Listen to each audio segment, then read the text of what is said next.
இந்த வீட்டுல ஒரு வெங்காயம் வெட்டி தர கூட எனக்கு யாரும் இல்ல. நான் தான் எல்லாம் பண்ண வேண்டியதா இருக்குது. கொடுங்கம்மா, நான் கட் பண்ணி தரேன்.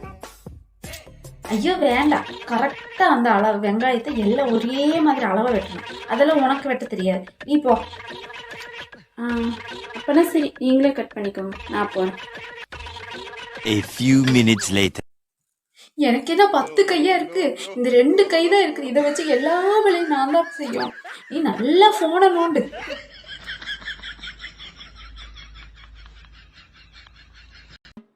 அடியே, என் நைட்டுக்கு என்ன சாப்பாடு பண்றது சொல்லு.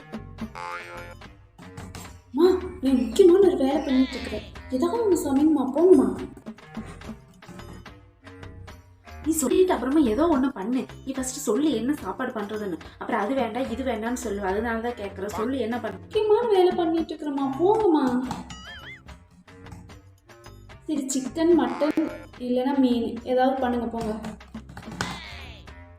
சரி சரி, சாம்பார் வச்சுட்டா வந்து சாப்பிட்றக்கு வா.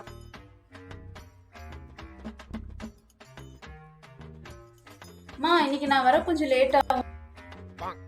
சரி சரி, போயிட்டு வா போயிட்டு வா. அம்மா, ஓ மகாராணி வந்துட்டீங்களா? ஏன் இவ்வளவு சீக்கிரமா வந்துட்டீங்க? அம்மா, நான் சொல்லிட்டு தானே போனேன் லேட் ஆகணும். அது மட்டும் இல்லை, வர வழியில் நிறைய டிராஃபிக் வேற, அதனாலதான் லேட் ஆயிடுச்சு.